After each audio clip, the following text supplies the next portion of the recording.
그들이 진영을 떠날 때에 낮에는 여호와의 구름이 그들 그 위에 덮였었더라.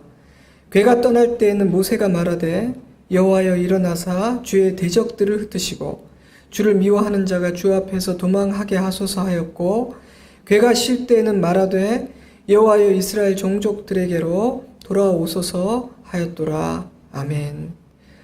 이 말씀은 우리가 오늘 함께 읽은 본문 바로 앞에 있는 구절입니다. 마침내 이스라엘 백성들이 약속의 땅을 향해 출발합니다. 몇 주 전 나누었던 출애굽기 19장 언약 체결 의식 이야기부터 민수기 10장에 이르기까지 이스라엘 백성들은 1년여 동안 시내 광야에 머물며 하나님의 법을 받고 제사장들을 세우고 성막을 제작했습니다. 하나님의 명령을 따라 인구조사를 하고 각 지파들의 역할과 위치, 심지어 행진할 때 순서까지 부여받음으로 공동체의 질서를 든든히 세웠습니다.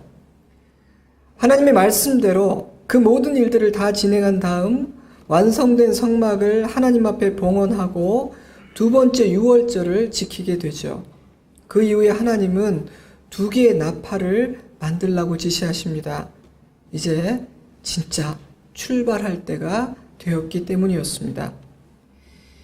1년이라는 시간이 결코 짧은 시간은 아니었지만 하나님은 결코 서두르지 않으셨습니다. 조급한 마음 때문에 제대로 준비되지 않은 채로 어설프게 출발하기를 원하지 않으셨으니까요. 그래서 하나님은 출애굽기 19장부터 레위기를 거쳐 민수기 10장에 이르기까지 때로 좀 지나치다 싶을 정도로 세심하고 철저하게 가르쳐 주셨습니다. 물론 하나님께서 함께 하실 것이며 친히 이들을 위해 싸워 주실 것이지만 이들이 가야 할 길, 이들이 싸워야 하는 그 싸움은 만만치가 않았으며 이들이 얼마나 연약하고 쉽게 마음이 바뀌는 사람들인지 하나님은 알고 계셨기 때문입니다. 하지만 100년도 좋고 200년이 좋다, 언제까지나 준비만 하고 있을 수는 없는 일입니다. 때가 이르자 하나님의 임재를 상징하는 그 구름이 성막 위로 떠올랐습니다. 이제는 떠날 때가 됐다. 하나님의 신호였죠. 어떤 학자는 당시 하나님은 구름을 통해 이스라엘과 소통하셨다라고 표현했는데 그 말이 참 와닿았습니다. 하나님은 오늘 우리와도 소통하고 계십니다. 큐티를 통해, 기도를 통해, 사람의 입술을 통해, 사건과 상황들을 통해 매일매일 참으로 다양하고 신비한 방법으로 하나님의 신호를 보내십니다. 그러한 음성을 놓치지 않는 우리이기를 저는 바랍니다. 하나님의 신호를 따라 가기도 하고 서기도 하며 기다릴 줄도 아는 삶이기를 바랍니다. 그보다도 복되고 그보다도 안전한 삶은 없습니다. 내가 앞서가고 내가 서두르려 하면 반드시 대가를 치르게 됩니다. 때문에 우리는 조금 더딘 것 같아도 머무르고 기다리며 하나님의 입술을 매일 주목해야만 합니다. 마침내 이스라엘은 우렁찬 나팔 소리와 함께 약속의 땅을 향해 출발하게 됩니다. 하나님의 임재를 상징하는 거룩한 구름이 앞길을 인도하였고 거룩한 언약궤가 선두를 이끌었습니다. 장정만 해도 60만이 넘는 대단한 사람들이, 그 큰 무리들이 하나님께서 정해주신 순서대로 대열을 이루어 길을 나서는 그 장면은 아마도 내일에 대한 희망과 기대로 가득한 아주 장엄하고 볼만한 광경이었을 것입니다. 지금까지의 흐름이나 분위기로 보면 이스라엘은 별 문제 없이 가나안에 입성할 것 같아 보입니다. 그런데 오늘 함께 읽은 이 말씀은 굉장히 생뚱맞습니다. 제가 성경 읽기표를 따라서 창세기부터 성경을 쭉 읽어가다가 이 이야기 앞에서 멈춰 서게 되었습니다. 너무 이질적이다. 앞에 이야기하고 너무 흐름이 끊어지는 것 같은데 이상하다. 좀 더 나중에 묵상해 봐야겠다. 표시를 해두었던 문단입니다. 이야기라는 것은 언제나 전후의 문맥이 있고 흐름이라는 것이 있는데 민수기는 이 사건의 전후에 대해서 아무것도 말하지 않습니다. 게다가 이 이야기는 바로 앞에서 읽었던 10장의 분위기와는 전혀 다른 느낌이 드는 사건입니다. 다만 우리는 이런 생각은 하게 됩니다. 하나님께서 그토록 철저하게 오랜 시간 준비시키셨음에도 불구하고 이스라엘은 전혀 준비되지 않았구나. 분명한 약속의 말씀을 받았고 하나님의 능력을 직접 체험했음에도 불구하고 어쩌면 이리도 쉽게 과거로 돌아가 버린단 말인가? 어쩌면 이렇게 조금도 변하지 않을 수 있는 것인가? 1년여의 긴 준비를 마치고 마침내 행진이 시작되었다는 기록 이후 곧바로 이어지는 첫 번째 에피소드는 이스라엘이 원망했고 하나님은 그에 대해 진노하셨다는 이야기입니다. 민수기는 이들이 어떤 이유 때문에 원망했는지에 대해서는 전혀 설명하지 않고 있습니다. 왜냐하면요, 그들이 원망했던 이유보다 더 중요했던 것은 그들이 원망했다는 사실이었기 때문입니다. 그들이 원망했던 이유가 아니라 그들이 원망하고 있다는 사실이 문제의 핵심이었기 때문입니다. 약속의 땅을 향한 여정이 시작되자마자 일어난 이 사건은 이스라엘의 미래를 불안하게 만듭니다. 왜냐하면 하나님은 오직 하나님의 말씀에 대한 신뢰와 온전한 순종만이 이들의 안전과 미래를 보장한다고 여러 번 분명하게 말씀하셨기 때문입니다. 하지만 이들은 출발하자마자 바로 그 일에 실패해버리고 맙니다. 원망과 불평이란 언제나 불신앙과 불순종이 낳는 열매요 사생아이기 때문이죠. 시내산을 출발한 지 겨우 3일 만에 일어난 일이었습니다. 지난 1년여 동안 경험했던 그 멋진 훈련들과 그 놀랍고 큰 은혜들을 겨우 3일 만에 다 쏟아버린 것입니다. 신기하게도 홍해를 건넌 지 3일 만에 쓴 물 때문에 마라에서 원망하고 불평했던 것처럼 이번에도 3일을 넘기지 못했습니다. 저는 혹시 작심 3일이라는 말이 이런 이스라엘의 행태에서 유래된 것은 아닌가라는 엉뚱한 상상을 잠시 해보았습니다. 우리는 이 사건 앞에서 이스라엘로 대표되는 우리를 포함한 모든 하나님의 백성들이라는 사람들이 얼마나 연약한 존재인지를 새삼 깨달으며 부끄러워하고 통탄하지 않을 수가 없습니다. 더불어 그러한 우리를 사랑과 인내로 품어내어 주신 아버지의 품이 얼마나 넓은지를 새삼 감사하게 됩니다. 우리를 살려낸 것은 우리의 믿음과 실력이 아니라 오직 하나님의 사랑이요 인내였음을 깨닫게 됩니다. 그래서 하나님을 알고 신앙의 깊은 자리에 들어간 사람일수록 우월의식과 자기의가 사라집니다. 모든 것이 주님의 은혜라고 나의 나됨이 아버지의 사랑이라고 고백하게 되는 것 같아요. 이 이야기를 통해 우리는 몇 가지 사실을 묵상하게 됩니다. 첫째로 이 이야기는 이스라엘이 반복했던 부정적이고 어둡고 파괴적인 사이클을 고발하고 있다는 것입니다. 사이클, 패턴, 무엇인가가 순환하고 반복되는 것을 의미합니다. 마치 음악의 도돌이표처럼 돌아가고 또 돌아가는 것과도 비슷합니다. 이 사건은 이스라엘이 길을 떠나자마자 원망했다는 어떤 그 한 가지 사건 자체를 고발하는 동시에 이들이 옛사람의 패턴, 즉 지난날 살아오며 반복해왔던 넘어졌던 부정적이고 파괴적인 그 악순환의 사이클로 다시 돌아가 버리고 말았다는 고발장이기도 합니다. 또한 이들이 앞으로 반복해서 저지르게 될 악순환의 시작을 알리는 서론과도 같습니다. 그래서 어떤 주석은요, 이 이야기는 이스라엘이 반복하게 될 악순환의 역사에 뚜껑을 여는 이야기다, 이렇게 표현하기도 했더라고요. 어떤 학자는 11장에서 14장을 한 단락으로 구분하고 이스라엘의 반역 시리즈 파트 1이라는 제목을 붙였습니다. 범위를 좀 넓혀 10장에서 25장의 제목을 보면 반역과 죽음이라고 붙였는데 파트 1이라는 제목이 암시하듯이 이 큰 단락 안에는 파트 2, 파트 3가 있습니다. 반역 시리즈라는 제목을 원망 시리즈, 불평 시리즈라고 바꿔도 괜찮습니다. 많은 학자들이 성경대학에서 제가 소개해드린 것처럼 이 민수기에 불평의 책, 원망의 책이라는 멋진 닉네임을 붙여주기도 했으니까요. 온통 그런 얘기밖에 없거든요.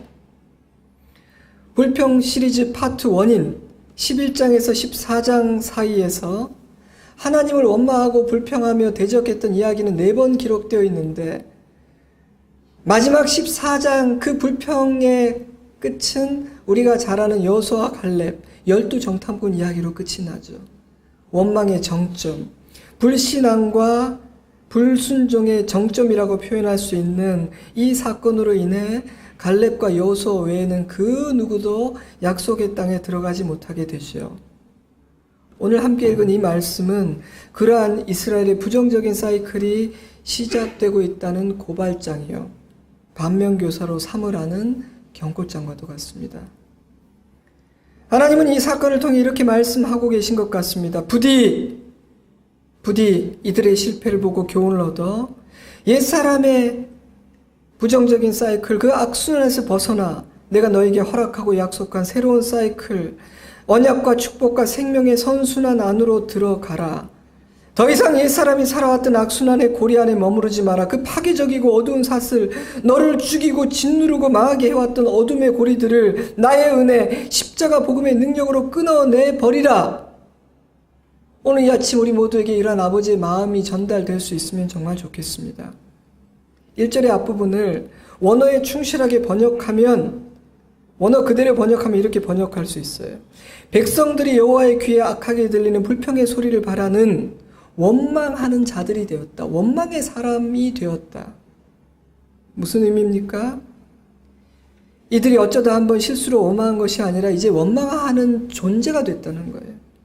옛사람의 굴레로 돌아가 버리고 말았다. 존재론적인 변화가 일어났다. 라는 뜻입니다. 10장을 보면 본격적으로 행진을 시작하기 전에 하나님은 내가 너에게 복을 주겠다, 선대하겠다, 좋은 것 주겠다, 구원하겠다 반복해서 말씀하셨는데 그 감동이 채 식기도 전에 이스라엘의 입에서 악한 말이 튀어나왔습니다. 개정개혁 성경은 원망하다라는 동사 앞에 악한 말로 라는 표현을 더함으로써 이들의 행위에 대해 하나님이 얼마나 불쾌한 감정을 가지셨는지를 부각시키려 합니다.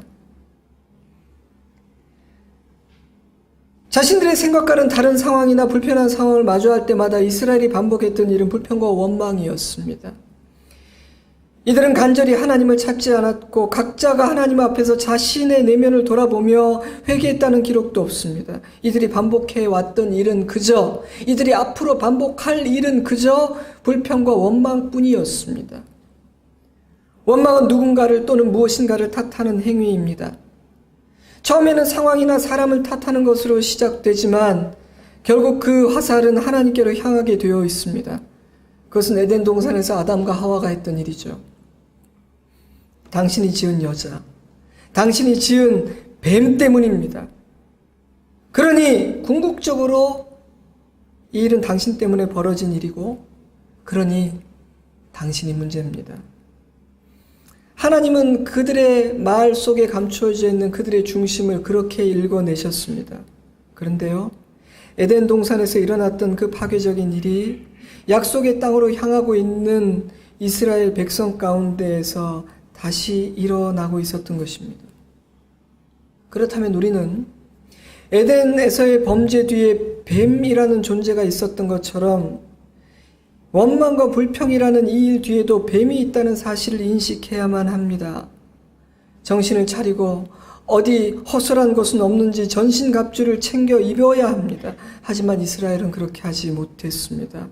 그래서 이들은 이 여정을 감사하고 즐기지 못했고 결국 약속의 땅도 밟을 수가 없었습니다. 사랑하는 성도 여러분, 자신의 인생 여정을 돌아보시기 바랍니다. 혹시 자신의 삶에서 발견하게 되는 반복적인 어떤 사이클이 있습니까? 그것은 선순환입니까? 악순환입니까? 혹시라도 어둠의 권세가 마음대로 출입할 수 있도록 열어둔 곳이나 뚫린 곳이 있지는 않습니까?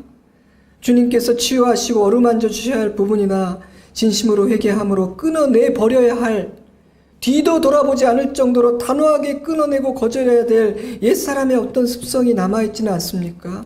그것을 직시하고 직면해야 합니다. 그래야 벗어날 수 있습니다. 우리는 주님의 도우심으로 하나님의 사이클, 십자가 복음이 선물한 선순환의 삶으로 들어갈 수 있습니다. 그러나 주님께서 내 안에 들어 원하시는 대로, 원하시는 방법대로 마음껏 일하시도록 허락해드리지 않는다거나 그 일의 필요성을 절실히 느끼지 못한다면 옛사람의 삶을 반복할 수밖에 없습니다.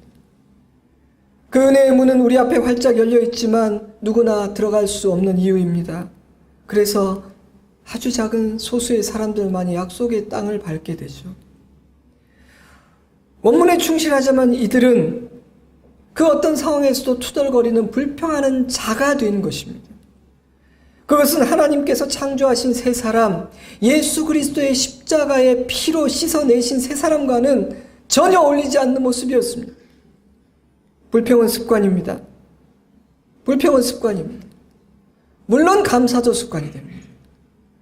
습관은 반복하다가 몸에 배어버린 어떤 것입니다. 때문에 습관은 내 몸에 배인 삶의 사이클이며 패턴이라고 해도 크게 틀리지 않습니다. 우리는 본능적으로 그 일을 합니다. 나한테 배어 있으니까. 자기가 모릅니다. 하지만 우리는 훈련과 연습을 통해 새로운 좋은 어떤 것이 우리 몸에 배도록 만들 수도 있습니다. 그리함으로 새로운 사이클과 순환을 시작할 수도 있는 것이죠. 하지만 그 일은 우리의 힘과 의지만으로는 불가능합니다. 때문에 우리는 하나님의 도움을 받아야 합니다. 우리가 간절히 소원한다면, 그러한 삶의 굳은 의지를 하나님 앞에 보인다면 예수님께서 가능하게 만드실 것을 저는 확신합니다. 좋으신 아버지는 우리에게 좋은 것을 감추지 않으십니다. 아끼지 않으십니다. 자기 아들을 아끼지 않으시고 이미 주신 그분께서 왜 무엇인가를 아끼겠습니까? 문제는 하나님께 있지 않습니다. 언제나 문제는 우리에게 있습니다.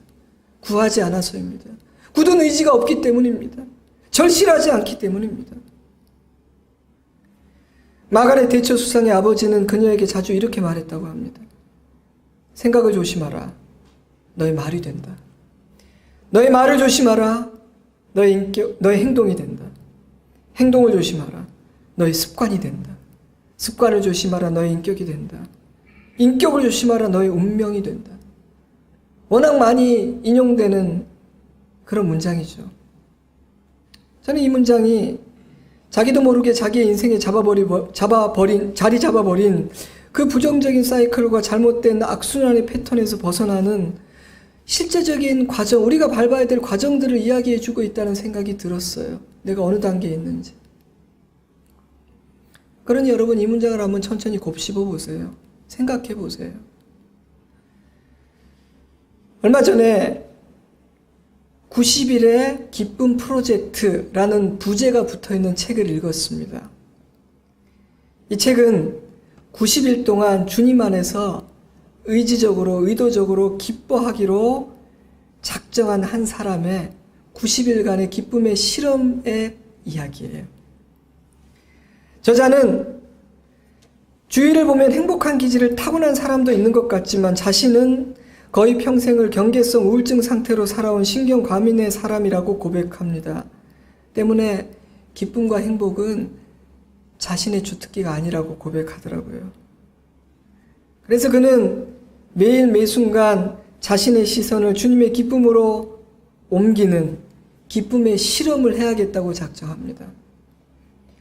중독을 끊어내는 방법은 더 강한 것으로 대체하는 것 외에 다른 길은 없다고 믿었는데 그 중에서 그가 생각한 자기를 누르고 있는 그 우울증과 두려움과 염려와 악한 순환을 깰 수 있는 더 강력한 것은 예수 그리스도의 기쁨이라고 생각했던 것이죠. 근데 왜 90일인가? 성품에 참된 변화가 나타나려면 최소한 그 정도의 시간은 필요한 것 같다고 저자가 생각했기 때문에. 그러니까 90일이 뭐 신비한 심리학적으로, 교육학적으로 근거가 있는 게 아니라 한 사람의 본질적인 변화가 일어나고 새로운 습관이 내 몸에 배려면 그래도 최소한 90일간은 내가 훈련과 연습을 해야 되지 않을까 하는 생각이 들었다는 거예요. 왜냐하면 그가 원했던 것은 날씨의 변화가 아니라 기후의 변화였고 우울함과 불평, 불만의 사람이 기쁨과 감사의 사람으로 그 존재와 근본이 변화되는 것이었기 때문입니다. 그래서 그는 90일간 기쁨의 실험을 하고 책을 썼어요. 저는 여러분에게도 이러한 실험을 권유합니다. 옛사람이 반복해왔던, 그래서 내 몸에 배어버린 악순환의 굴레에서 나와 복음의 사이클, 축복의 사이클, 생명의 사이클 안으로 들어가기 위해 의도적이고 의지적으로 여러분의 목표를 정하고 90일간 실험을 해보십시오. 아주 쉽지만 또 어렵습니다. 많은 도전이 있을 거예요. 그러니까 이 책의 서론을 보면 그런 얘기가 있습니다. 처음에는 이것이 될까 하는 의심도 있었고 또 다른 기뻐하기 힘든 여러 가지 도전이 많았는데 중반쯤 가니까 새로운 강적이 나타나더래요. 뭐냐면 지루함. 지루하다. 한 45일 하니까 이제 지루해지더래요. 하지만 여러분, 시도할 가치가 있습니다. 지금 시작하시면 아마 6월쯤 마칠 거예요. 기쁨, 감사, 믿음, 선함, 하나님의 아름다운 성품, 우리에게 약속하신 은혜 중 그 어떤 것이든 좋습니다. 여러분이 실험해 보기로 작정한 그 단어와 소원을 매일 아침 눈을 뜨자마자 가장 먼저 떠올리며 그 단어를 외치고 선포하며 기도해 보십시오. 그렇게 하루를 시작하세요. 하루를 살면서도 중간중간 그 단어를 떠올리며 하나님, 나는 주 안에서 기뻐하는 사람입니다. 라고 고백해 보십시오. 물론 우리의 옛 본성과 습관들은 너한테 어울리지 않으니까 다시 옛자리로 돌아오라고 우리를 유혹하고 외치겠지만 그 단어와 소원에 집중하며 여러분의 생각과 말과 행동을 지켜내 보십시오.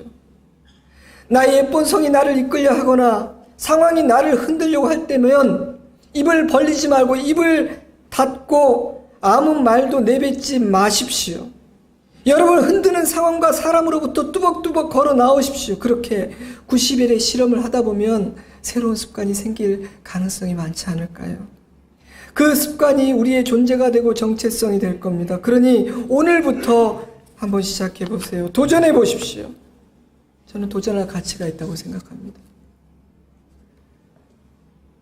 저는 오늘이 그 실험을 시작한 지 10일째입니다. 저는 5월에 끝날 거예요. 어떤 단어를 붙잡았는지 궁금하시죠? 안 가르쳐 드릴 거예요. 저는 매일 그 단어를 생각하며 기도로 하루를 시작하고 하나님 앞에 제가 그런 존재가 되기를 소원하고 있어요. 우리는 반드시 하나님의 선하신 안으로 들어가야만 합니다. 그래야 할 때만 옛사람의 악하고 부정적인 사이클, 우리를 파괴하고 있는 그 어두움과 파괴적인 악순환으로부터 벗어날 수 있기 때문입니다. 그런데 놀랍게도 많은 사람들이 이것을 하지 않습니다. 심지어 그냥 머물러 있으려 하는 사람도 있어요. 참 놀랍죠? 그때 사단은 너는 내 밥이다, 너는 내 것이다 회심의 미소를 짓습니다. 이 이야기는요, 불행의 서막이에요. 이스라엘은 하나님이 벗겨주신 그 악순환의 굴레 속으로 다시 스스로 뚜벅뚜벅 걸어 들어가 버렸기 때문입니다. 둘째로 이 이야기는 원망이라는 것이 얼마나 파괴적인지를 고발하고 있습니다. 이 위기가 외부, 즉 애굽의 군대나 가나안 족속의 공격이 아니라 이스라엘 백성의 내면 깊은 곳에서 왔다는 사실을 주목하십시오. 불평과 원망은 표면적으로는 외부의 어떤 상황이나 어떤 사람에 의해서 시작되는 것 같지만 사실은 내 내면에서 시작되는 겁니다. 그래서 똑같은 상황에서 감사하는 사람이 있는가 하면 원망하는 사람이 있는 거예요. 때문에 원망은 언제나 치명적이고 파괴적입니다. 그 뿌리가 보이지 않는 내면에 있거든요. 원망과 불평의 뿌리는 외부에 있지 않고 내면에 있거든요. 그래서 이게 파괴적인 질병이에요. 원망이 파괴적인 이유는 원망은 언제나 누군가를 탓하는 것이기 때문입니다. 탓하는 자리에는 감사가 없고 회개가 없습니다. 그래서 원망과 감사, 원망과 회개는 절대로 공존할 수가 없어요. 때문에 원망은 힘이 셉니다. 원망은 나를 먼저 삼키고 내 주변 사람들을 삼킵니다. 저는 우리 가정의 감사와 찬송의 말이 더 크게 퍼지기를 늘 기도합니다. 우리 성도들의 가정에 그러하기를 늘 기도합니다. 엄마가 원망의 사람이면요, 자신이 먹히고 남편이 먹히고 자식이 먹힙니다. 남편이 불평의 사람입니까? 자신이 먹히고 아내를 먹고 자녀를 먹을 거예요. 이스라엘의 상황을 생각해 보면 솔직히 불평이 나올 만도 했다 싶어요. 내일 일을 모릅니다. 텐트를 치고 접는 일을 반복해야 했고 내일도 만나가 있을지 없을지, 마실 물이 있을지 없을지 알 수 없었으니 참 불안했을 거예요. 엄청난 사람들이 이동하다 보니 별별 사람이 다 있었고 별하별 말이 다 있었지 않겠습니까? 하지만 그들이 그 1년여 동안 준비하고 성막을 짓고 하나님의 말씀을 들으며 깨달았던 그 하나님을 붙들고 신뢰했다면, 어제 인도하신 하나님이 오늘과 내일도 함께 하신다고 믿었다면 그들은 그 어떤 상황에서도 감사하고 기뻐할 수 있었을 것입니다. 믿는 사람들은요, 자신이 할 수 있는 일은 열심히 하고 나머지는 맡기고 평안히 쉴 수 있는 사람들이기 때문입니다. 하지만 믿음이 없는 사람들은 그 어떤 상황에서도 불안해하고 불평하고 두려워하게 됩니다. 감사와 찬송이 없습니다. 발견할 수가 없어요. 이스라엘 백성들 중에도 두 부류의 사람이 다 있었겠죠. 근데 여러분 민수기를 읽어보세요. 안타까운 것은 이스라엘 공동체는 압도적으로 불평의 사람들로 가득했어요. 그렇지 않은 사람들도 좀 있었는데 너무 쉽게 영향을 받는 연약한 사람들로 가득했습니다. 그래서 여호수아와 갈렙만이 가나안에 들어간 거 아니겠어요? 그러니 여러분, 상황은 불평의 뿌리가 아닙니다. 이스라엘의 내면이 병들고 연약하고 건강하지 않았던 것이 문제였습니다. 그들은 3일 만에 소망을 잃어버리고 악한 말로 원망을 시작했습니다. 왜냐하면 그들이 너무나 연약하고 병들어 있었기에 그 내면에 원망이라는 바이러스가 쉽게 들어와 염증을 일으켰기 때문에. 감기가 무서운 이유는 합병증 때문 아닙니까? 그래서 몸이 약하거나 면역력 떨어진 사람은 감기로도 죽는 것 아니겠어요? 원망도 감기와 비슷합니다. 때문에 원망과 불평이라는 증상을 가볍게 여기지 마세요. 혹시 그런 습성을 가진 분이라면 더 조심하고 주의를 기울이십시오. 그것은 반드시 심각한 합병증을 내 주변에, 우리 가정에 만들어내게 되기 때문입니다. 고난 가운데 잠잠한 영혼이라는 책을 읽었습니다. 고난 가운데 잠잠한 영혼. 1659년에 처음으로 출간된 이 책의 저자는 청교도인 토마스 브룩스 목사입니다.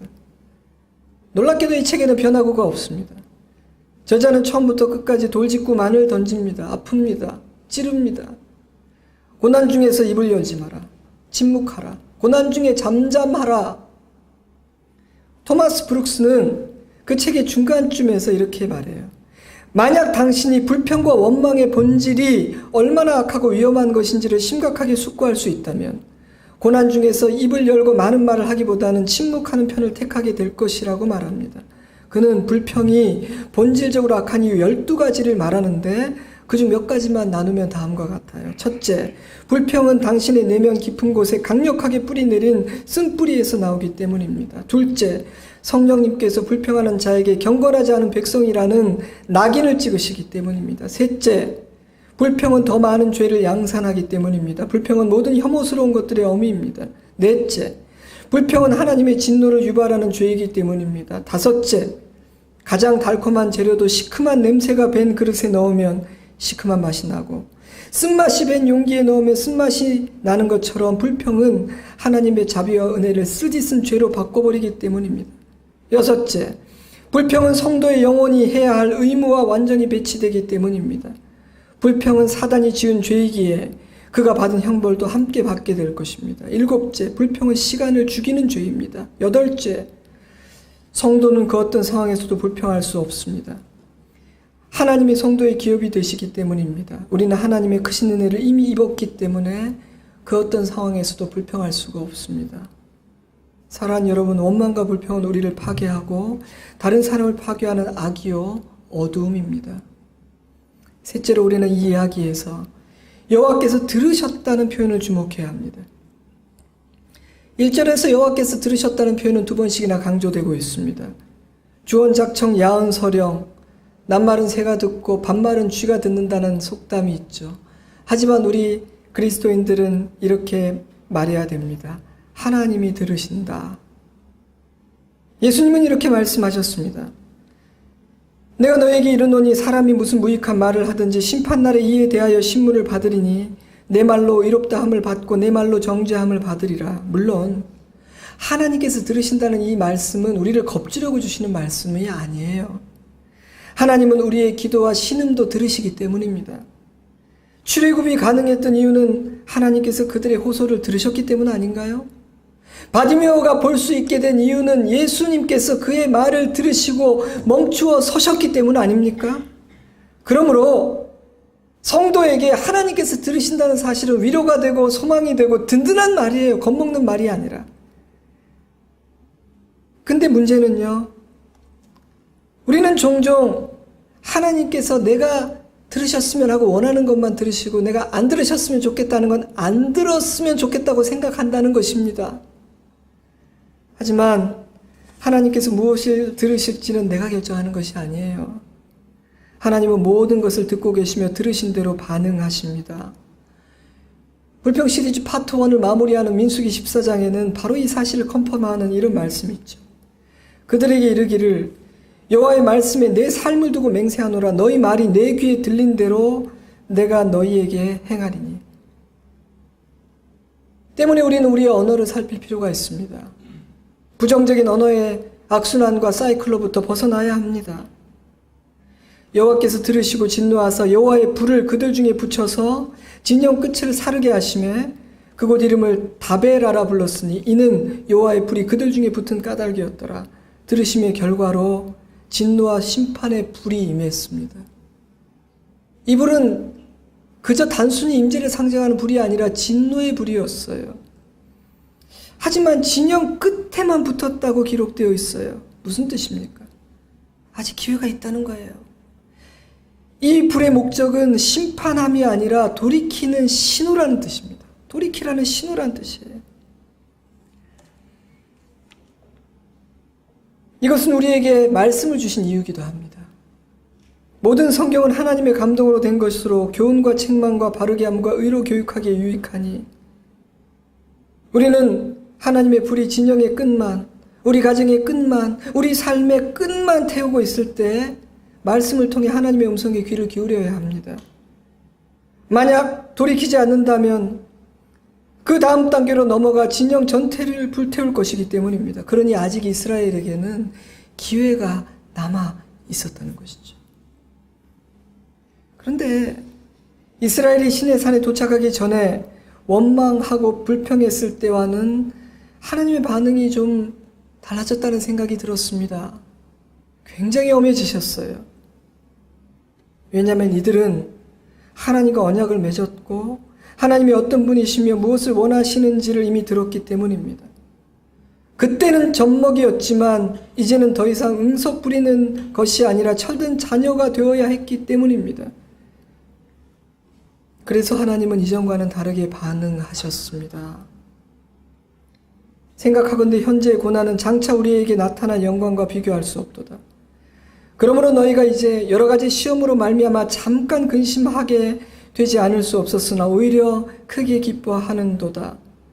하나님은 그들이 조금만 더 전진하고 조금만 더 인내하면 곧 좋은 것을 누리게 될 것이라는 소망을 가짐으로 잠시 잠깐 불편하고 내 생각과 다른 이 현실들을 보다 성숙하고 지혜롭게 이겨내기를 바라셨습니다. 그렇게 하려면 두 가지가 필요한 것 같아요. 이거 제가 실천용으로 드리는 거예요. 두 가지가 필요해요. 첫째로 시간에 대한 나의 관점을 바꾸는 훈련을 해야 돼요. 시간에 대한 나의 관점을. 하나님은 영원이라는 관점에서 이렇게 말씀하십니다. 생각해보라. 저울에 올려놓아 보라. 네가 장차 나의 나라에서 영원히 누리게 될 그 은혜의 시간과 이 땅에서 보내는 그 시간을 비교해 보라. 그러나 이들은 그렇게 하지 못했습니다. 두 번째로 원망과 불평을 이기는 가장 좋은 방법은 약속의 말씀 안에서 미래의 소망을 바라보고 그 소망을 키움으로 감사를 키우는 겁니다. 감사를 키우는 겁니다. 지난주에 건강한 대화에 대한 짧은 어떤 소개 영상 클립을 볼 기회가 있었습니다.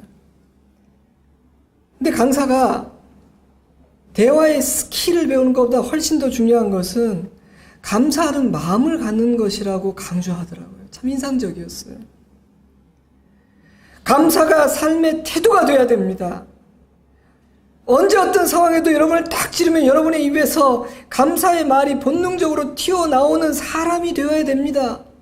감사가 삶의 태도가 되게 만드세요 라고 얘기하더라고요. 대화를 배우고 싶었는데 감사를 말해요?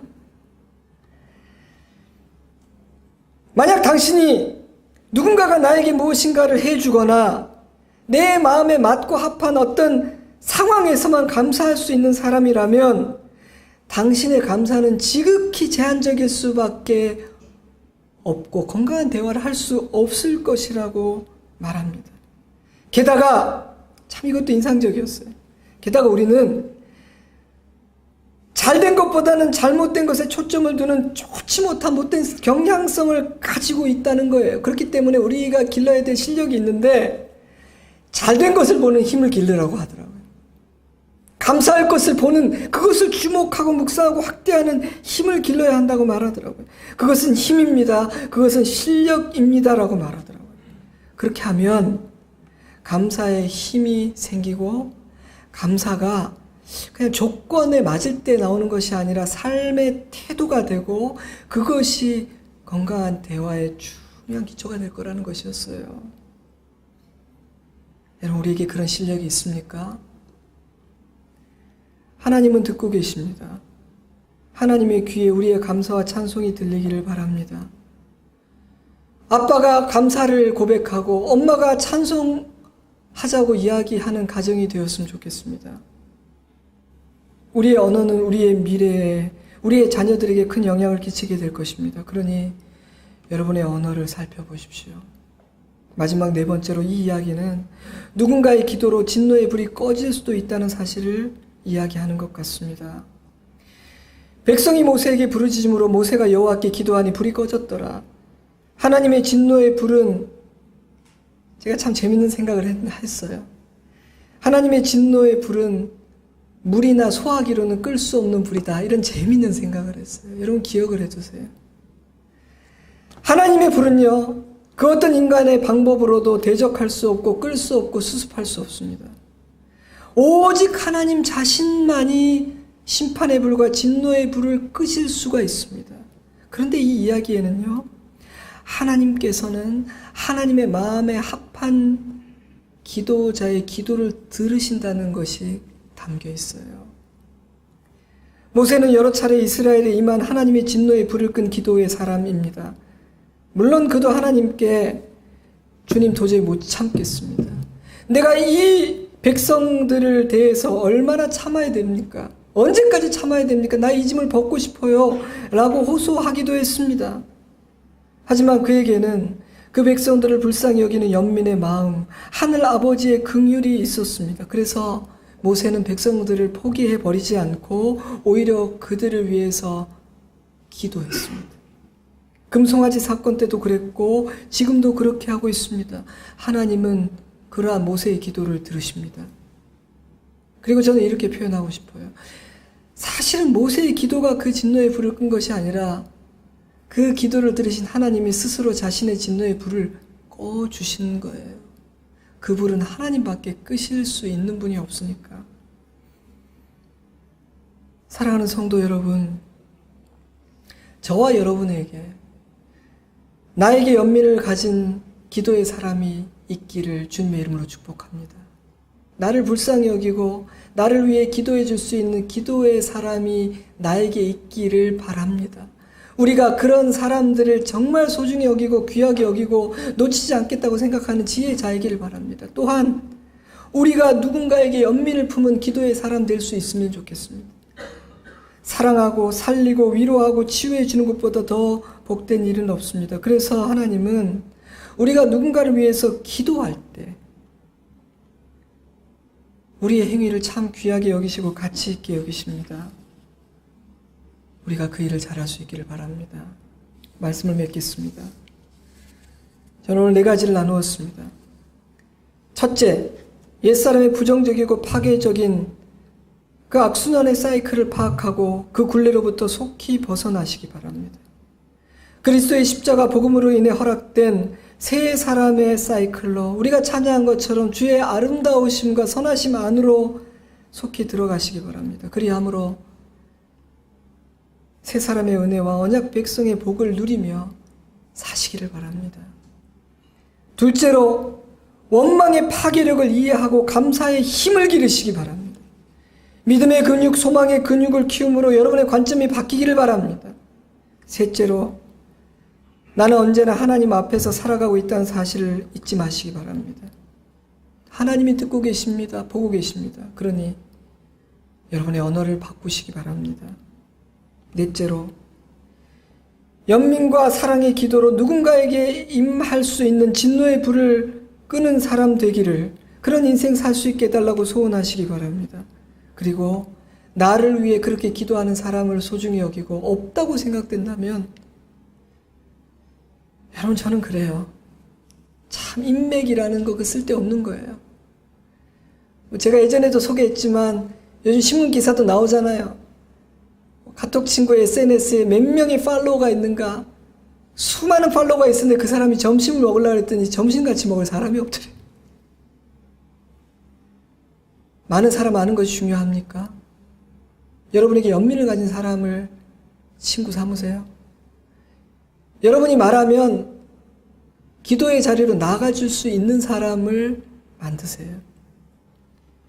잊지 말아야 할 것은 이러한 선택들은 각자가 하는 것이라는 사실입니다. 자, 여러분, 민족적 국가적인 차원에서 본다면 이스라엘은 실패했죠.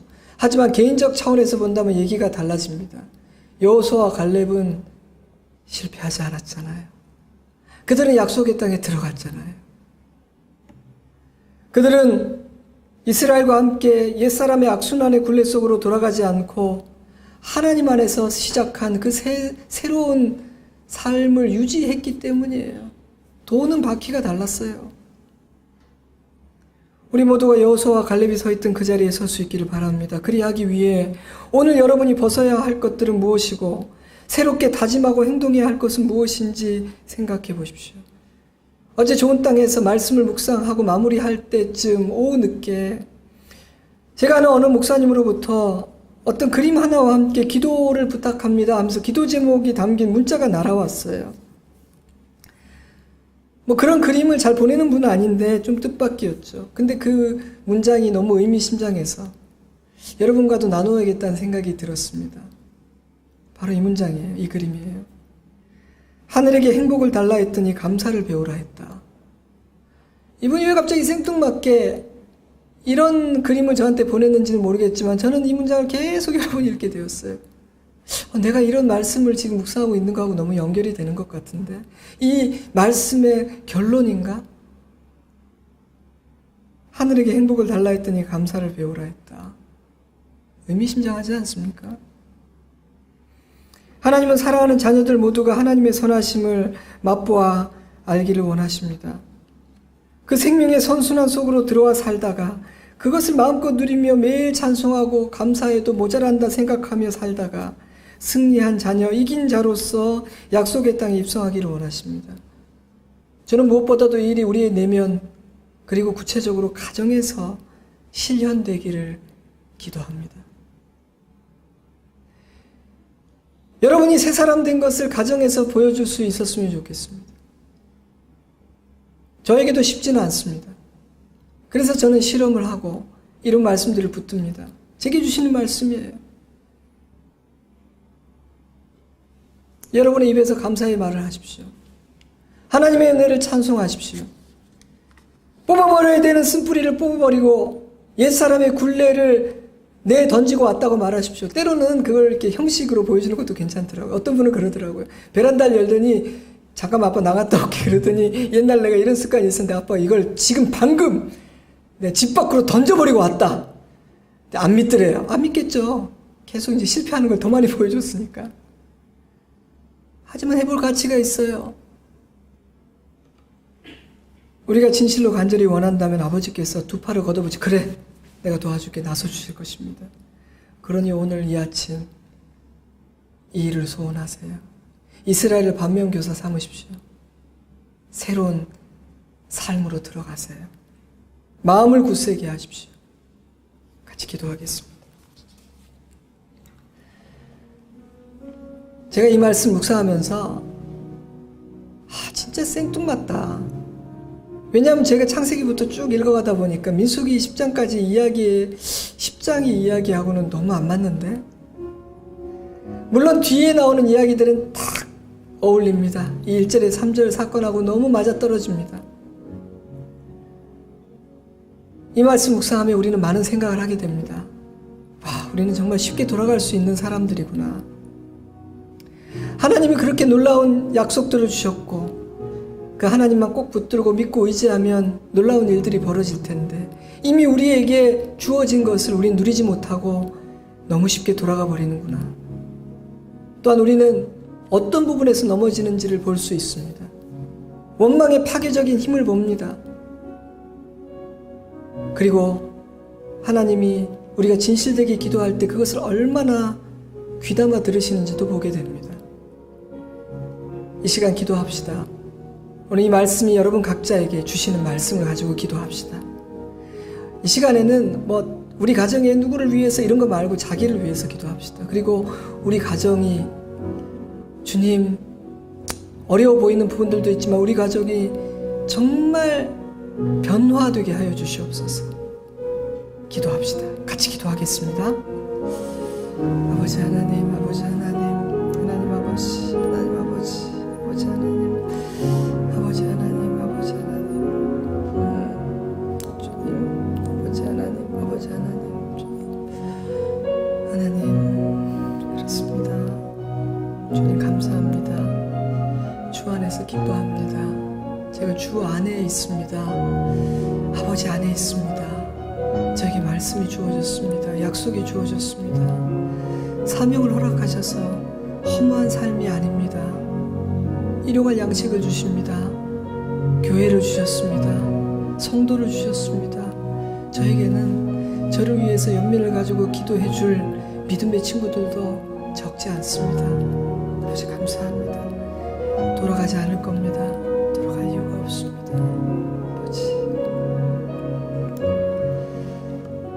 아버지 하나님, 우리에게 말씀해 주신 것 감사드립니다. 우리는 절대 안 돌아갈 겁니다. 우리는 이스라엘처럼 안 넘어질 겁니다. 오늘 이 아침 다시 한번 아버지를 바라봅니다. 말씀을 붙듭니다. 실험도 해보려고 합니다. 연습도 할 겁니다. 그래서 옛사람의 습관이 아니라 새사람의 삶이 내 습관 되도록 만들 겁니다. 아버지께서 도와주실 것을 믿습니다. 예수님께서 당신이 흘리신 보혈의 피로 우리를 날마다 깨끗게 하실 것을 믿습니다. 성령 하나님, 우리의 능력이 되어주실 것을 확신합니다. 내 입술을 살핍니다. 내 내면의 깊은 곳을 살핍니다. 뽑아내겠습니다. 그리고 주님의 아름다우심 안으로 이 시간, 이 예배의 자리에서 들어갑니다. 주님, 우리를 꼭 안아주시고 우리를 꼭 붙들어 나가지 못하게 해주십시오.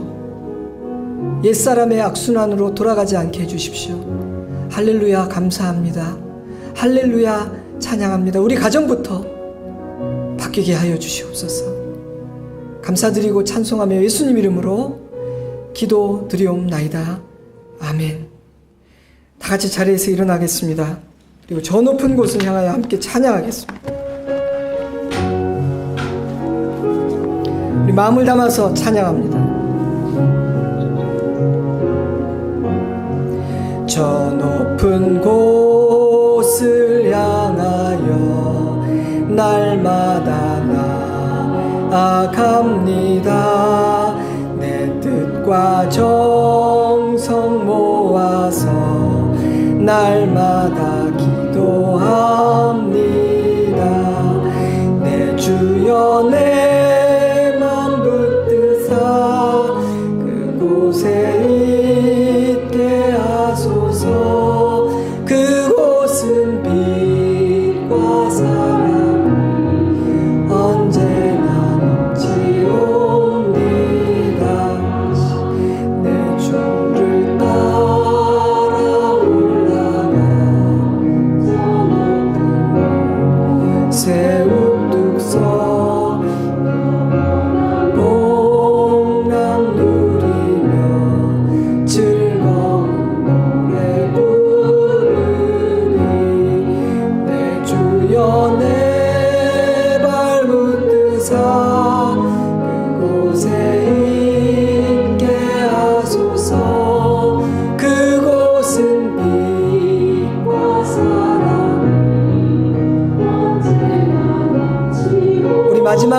좀 천천히 내주여. 내주여 내 맘 붙드사 그곳에 있게 하소서.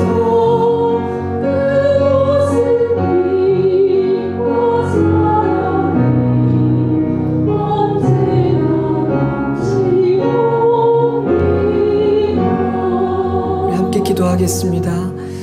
우리가 언젠가는 이 땅에서 육신의 옷을 벗고 눈을 감고 아버지의 품에 안기게 되겠지만 하나님은 이 땅에서 우리가 그 천국의 삶을 누릴 수 있다고 말씀하십니다. 오늘 이스라엘의 모습을 우리의 반면교사로 삼아 이 땅에서 새 사람으로 하나님의 백성으로 그 기쁨과 감사를 누리며 사는 우리가 될 수 있기를 바랍니다. 지금은 우리 구주 예수 그리스도의 은혜와 하나님 우리 아버지의 크신 사랑과 성령 하나님의 감화 감동 교통 내주하시는 능력의 역사하시니 사랑하는 우리 성도들과 그 가정 위에 우리 좋은 씨앗교회와 모든 주님의 존귀한 교회들 위에 이 나라의 민족 위에 이제로부터 영원토록 함께 하시옵기를 간절히 축원하옵나이다. 아멘.